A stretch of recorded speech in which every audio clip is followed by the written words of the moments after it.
Bonjour bien-aimés, chers enfants de notre Seigneur et Sauveur Yeshua HaMashiach. Enfants du Dieu d'Abraham, d'Isaac et de Jacob, mes frères et mes sœurs. Nous voulons ici, par la grâce du Saint-Esprit, vous motiver et vous rappeler un certain nombre de choses que notre Elohim a mis à notre disposition. La Bible est en train de parler des fils de Dieu. La Bible est en train de parler de la manifestation de la puissance de Dieu. Mais qu'est-ce qui fait que beaucoup d'enfants de Dieu ne vivent pas ces genres de choses? Nous allons lire quelque chose que j'aimerais partager avec vous, bien-aimés. Romains, chapitre 12. Je vais lire le verset 2. Que dit le verset 2? Ne vous conformez pas au siècle présent, mais soyez transformés par le renouvellement de l'intelligence, afin que vous discerniez quelle est la volonté de Dieu, ce qui est bon et agréable et parfait. Amen. L'apôtre est en train de demander à ce que tous ceux qui sont des enfants de Dieu ne vivent pas selon le monde, ni selon la chair, mais qu'ils aient l'intelligence renouvelée pour chercher à comprendre quelles sont les vérités de Dieu qui leur ont été rendues disponibles, qui permettent aux enfants de Dieu de pouvoir se saisir de ce qui leur appartient. Vous savez, nombreux d'entre nous ont entendu parler du pèlerinage des enfants d'Israël qui sortent de l'Égypte. Dieu dit à Abraham que sa descendance devait se retrouver en Égypte et après plusieurs siècles, il devait arriver, il devait les faire sortir et il devait les emmener dans le pays qui leur avait été réservé. Mais une chose est identifiée, c'est que de tous ceux qui sont sortis de l'Égypte, ceux qui avaient plus de 20 ans ne sont pas entrés, ils sont restés. Et pourquoi ils sont restés? C'est parce qu'il y avait quelque chose en eux. Leur intelligence n'était pas renouvelée par rapport à la connaissance de leur Dieu. Josué et Caleb, ils sont entrés parce qu'ils avaient la vérité de Dieu. Et cette vérité de Dieu faisait que, malgré la caricature physique des Cananéens, ils n'ont pas eu peur. Ils ont dit que Dieu était capable de les aider. Et c'est pourquoi l'apôtre Paul dit, ne vous conformez pas au siècle présent, mais soyez transformés par le renouvellement de l'intelligence afin que vous discerniez quelle est la volonté de Dieu, ce qui est bon, agréable et parfait. Ce qui était bon pour eux, c'est qu'ils aillent et c'est qu'ils prennent possession du pays qui leur avait été donné. Mais le manque d'intelligence, le manque de révélation, le manque de la connaissance de la vérité avait produit en eux la peur qui a été un obstacle qui les a empêchés. C'est pourquoi l'apôtre Paul dit, sois renouvelé. Et il y a une chose que je voudrais te dire ici, bien-aimé. Notre Dieu est un feu dévorant. Il est un feu dévorant. Il se révèle à Israël comme un feu dévorant, selon que la Bible nous le dit dans Deutéronome chapitre 4, le verset 24, nous dit ceci. L'Éternel, ton Dieu, est un feu dévorant, un Dieu jaloux. Et quand nous allons lire Hébreux, chapitre 1, le verset 7, la Bible dit que Dieu a fait de toi une flamme de feu. Une flamme de feu. De plus, il dit de ses anges, celui qui fait de ses anges des vents et de ses serviteurs une flamme de feu. Ton Dieu est un feu dévorant et il a fait de toi une flamme de feu. Et quand nous allons lire Genèse au chapitre 1, il est en train de dire, faisons l'homme à notre image et à notre ressemblance. Il te crée à son image et à sa ressemblance. Et lui, il est un feu devorant et il fait aussi de toi un feu. Et quand nous allons écouter l'apôtre Pierre est en train de dire que nous sommes des participants de la divine nature de Dieu. C'est-à-dire que nous participons aux choses que Dieu fait. Nous participons aux choses que Dieu fait. Nous avons la responsabilité de contribuer dans la manifestation de Dieu sur cette terre. Et quand nous allons lire Romains est en train de nous parler de la création qui est en train d'attendre notre révélation. Dieu nous a créés à son image. Il a fait que nous soyons créés à son image et à sa ressemblance. Et Romains chapitre 8 est en train de nous dire ceci. Aussi, la création attend, telle avec un ardent désir, la révélation des fils de Dieu. Car la création a été soumise à la vanité, non de son gré, mais à cause de celui qui l'y a soumise, avec l'espérance qu'elle aussi sera affranchie de la servitude, de la corruption, pour avoir part à la liberté et à la gloire des enfants de Dieu. Amen. À la gloire des enfants de Dieu. La création. Tu peux parler de la terre, tu peux parler des arbres, tu peux parler des manguiers, tu peux parler de quoi que ce soit, de tout ce qui existe sur terre. Elle attend la révélation des fils de Dieu. Parce que la création reconnaît que notre Dieu, Yoshua Hamashiach, est un feu de vrai. Et il fait de ses serviteurs des flammes de feu. Et Genèse nous dit que nous avons été créés à l'image de Dieu, à la ressemblance de Dieu. Et quand nous allons écouter le prophète David, inspiré par le Saint-Esprit, il dit que nous sommes des dieux. Mais seulement, nombreux d'entre nous meurent comme des vulgaires humains, alors que nous sommes des dieux. L'apôtre Paul est en train de nous dire que nous devons avoir notre intelligence renouvelée, de façon à ne pas marcher comme les gens du monde, mais de manière à marcher comme des fils de Dieu, comme des enfants de Dieu. Comme des enfants de Dieu. La création attend-elle avec un ardent désir la révélation des fils de Dieu? Tu es un fils de Dieu, je suis un fils de Dieu. La création est en train d'attendre notre révélation. Vous avez souvent entendu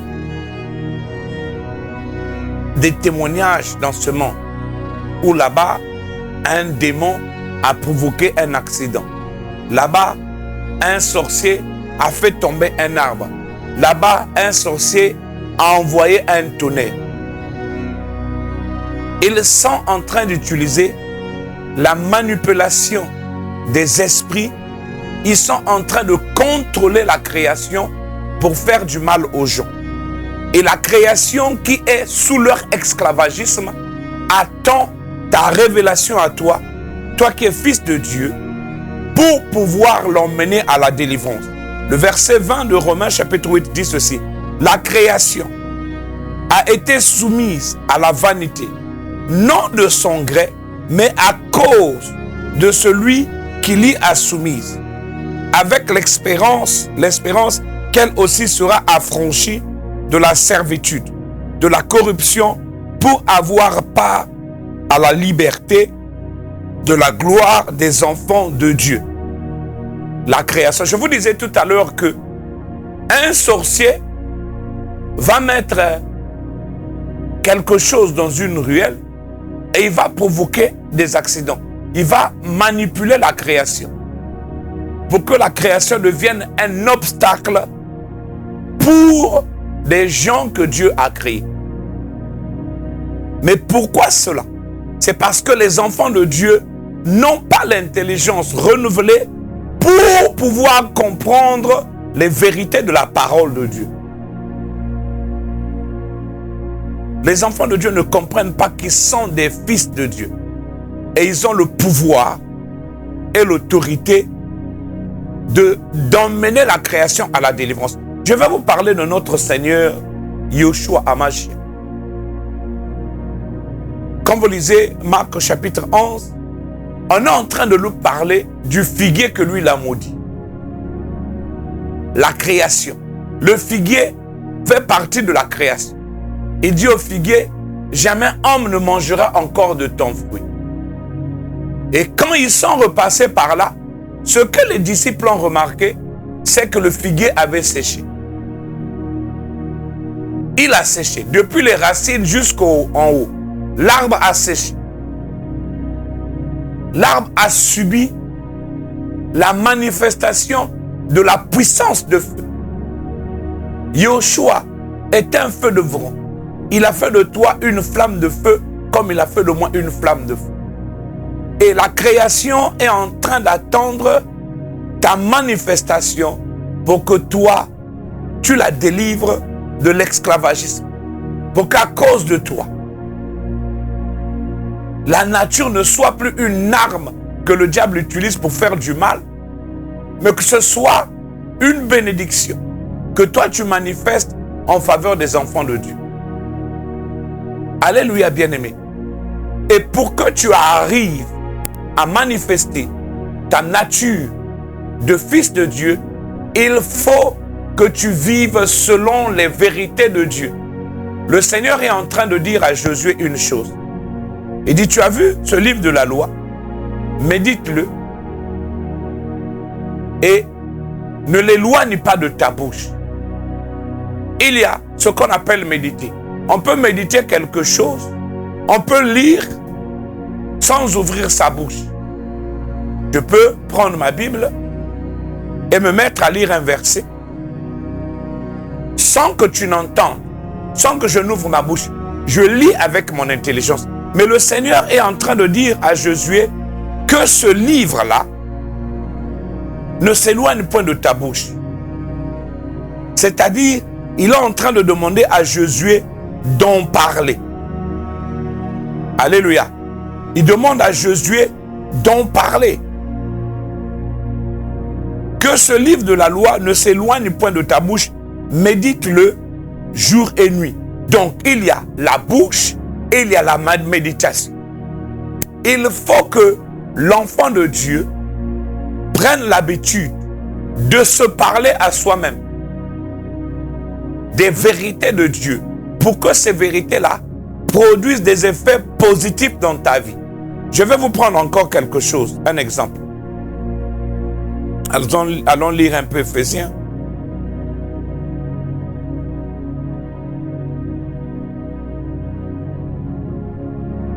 Éphésiens chapitre 5, le verset 19, ou je vais prendre le verset 18. Le verset 18 qui est en train de dire ceci.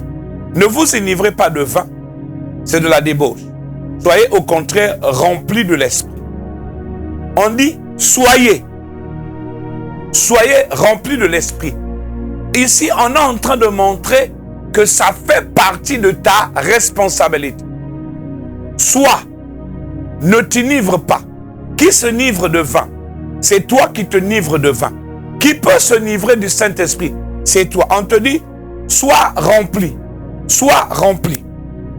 Et on te dit, pour que tu sois rempli, il faut que tu t'entretiennes des vérités de Dieu. On dit, entretenez-vous par des psaumes. C'est-à-dire, exhorte-toi toi-même. Entretiens-toi. Parle-toi toi-même. Amen.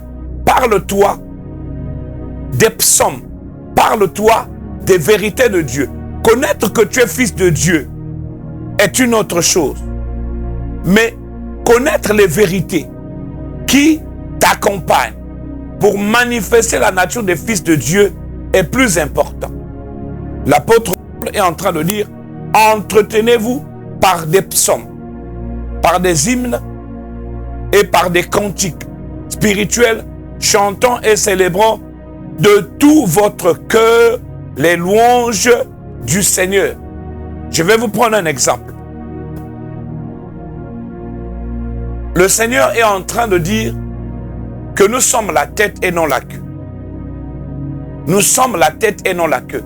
Il faut que ton fort intérieur, ton âme, comprenne que tu es la tête et que tu n'es pas la queue. Et quand le diable va venir te présenter des situations, dans un foyer, dans le travail, dans la vie quotidienne, et que le diable va commencer à te donner des idées, te faisant comprendre comme si tu es le dernier des derniers. Quand tu connais la vérité, malgré ce que tu vois de tes yeux, au fond de toi, tu sais que tu es la tête, que tu ne peux pas être la queue. Amen, bien-aimé. Il faut que, en tant qu'enfant de Dieu, tu découvres les vérités de Dieu. Il dit, entretenez-vous, entretiens-toi toi-même des vérités de Dieu. Connais la vérité de Dieu. C'est pourquoi il dit, il faut que tu aies l'intelligence renouvelée. Que tu ne puisses pas marcher comme les trains, les gens de ce monde. Les gens qui ne connaissent pas la parole de Dieu. Les gens qui ont été inculqués avec la doctrine du monde. J'ai rencontré beaucoup de gens, beaucoup de femmes dans les foyers qui vivent l'amertume. Malgré tout ce que leurs maris leur font comme bien pour les emmener à s'épanouir. Mais ces femmes-là vivent l'amertume. Pourquoi? Parce que le diable a réussi à introduire des faussetés dans leur tête. Et ça fait que ils vivent l'amertume. Je vais vous dire encore quelque chose. Regardez encore ce que l'apôtre Jean dit. Il dit, je souhaite que tu prospères comme prospère l'état de ton âme. Ta prospérité, c'est-à-dire ta délivrance, ta paix, ton aisance, ton bonheur dépend de l'état de ton âme. Dieu dit, fiston, tu es une flamme de feu. Moi, je suis un feu devorant. Et tout est éprouvé par le feu. Moi, Dieu, je vais tout éprouver par le feu. C'est ma nature. J'éprouve tout par le feu. Et je fais de toi un feu. Et toi, tu es un feu. Fiston, à chaque fois qu'il y a une situation que le diable vient faire dans ta vie, manifeste ta nature de feu. Parce que tout est éprouvé par le feu. L'or doit être éprouvé par le feu. Même le diamant. Les minéraux sont éprouvés par le feu. Le feu est ce que Dieu utilise pour manifester quelque chose. Et tu es ce feu-là. L'apôtre Pierre est en train de dire que tu es participant de la divine nature de Dieu. Parce que Dieu t'a créé à son image et à sa ressemblance. Il t'a créé à son image et à sa ressemblance. 2 Pierre chapitre 1, le verset 3. Comme sa divine puissance nous a donné tout ce qui contribue à la vie et à la piété au moyen de la connaissance de celui qui nous a appelés par sa propre gloire et par sa vertu, lesquels nous assurent de sa part les plus grandes et les plus précieuses promesses, afin que par elles vous deveniez participants de la nature divine en fuyant la corruption qui existe dans le monde par la convoitise. Amen. J'ai lu depuis le verset 3 jusqu'au verset 4. Tu peux lire le verset 2. Le verset 2, il dit que la grâce et la paix vous soient multipliées par la connaissance de Dieu et de Yeshua HaMashiach. La connaissance de Dieu et de Yeshua HaMashiach. Qui est Yeshua HaMashiach? qu'est-ce que Jean chapitre 1 nous dit? Jean chapitre 1 nous dit que Jésus, Yeshua, est la parole de Dieu. Or, la parole de Dieu, c'est la vérité. C'est l'arme qui te permet de vaincre les traits enflammés de l'ennemi. Quand nous allons lire Éphésiens chapitre 6, quand le Saint-Esprit est en train de nous donner les armes, si je lis bien, Éphésiens chapitre 6, que nous dit le verset 14. Tenez donc ferme, ayez à vos reins la vérité pour ceinture. Ayez à vos reins la vérité pour ceinture. La vérité de Dieu. C'est pourquoi l'apôtre Paul est en train de t'enseigner. Dans Romains chapitre 12, il faut que ton intelligence soit renouvelée. Mais de quelle manière est-ce que ton intelligence peut être renouvelée? Le roi David a eu la révélation, des paroles de Dieu. Et l'apôtre Paul est en train de nous dire, exhorte-toi avec ces vérités qui sont écrites dans le livre de Psaumes. Exhorte-toi avec la vérité de la parole de Dieu bien-aimé. La parole de Dieu, c'est ça qui t'emmène à comprendre. Cette parole de Dieu te dit que ton Dieu est un feu devorant, toi tu es un feu. En tant que feu, si la maladie vient attaquer ton corps, la maladie ne peut que brûler parce que tu es un feu. Bien-aimé, si tu développes une relation particulière avec Dieu et que tu permets au Saint-Esprit de se développer en toi, tu commenceras à constater que même ton corps devient en feu. Tu sentiras à tout moment ton corps comme si tu as de la fièvre. Ton corps chauffe. Ton corps développe de la température. Ça développe du feu. Ceux qui sont autour de toi, il peut leur arriver de ressentir ce feu intérieur qui est en toi. Parce que tu es une flamme de feu. Et Dieu veut que tu participes à sa divine nature. Et c'est pourquoi la création est en train d'attendre ta révélation. Aujourd'hui, la création est manipulée par les puissances des ténèbres. Ils peuvent provoquer un tremblement de terre. Ils peuvent provoquer un éboulement. Ils peuvent envoyer un tonnerre, surtout pour ceux qui sont en Afrique.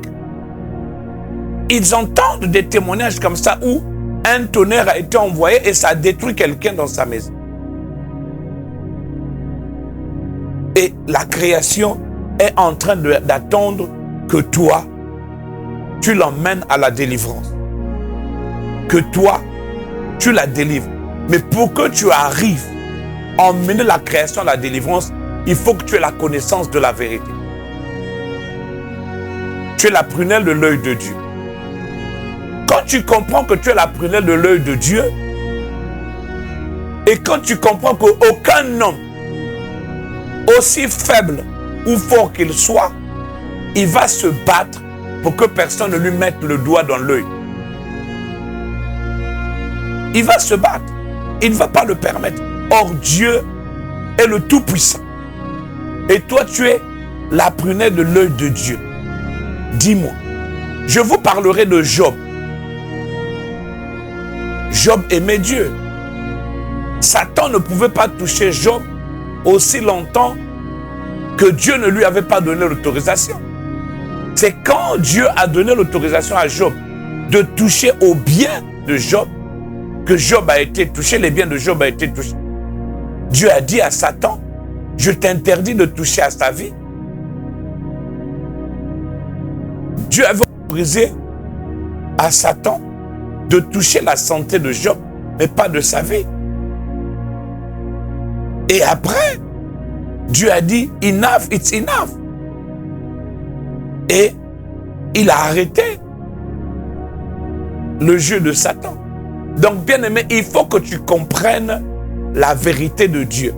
C'est pourquoi dans Éphésiens, il dit, tenez donc ferme, ayez à vos reins la vérité. C'est ça l'arme. La vérité.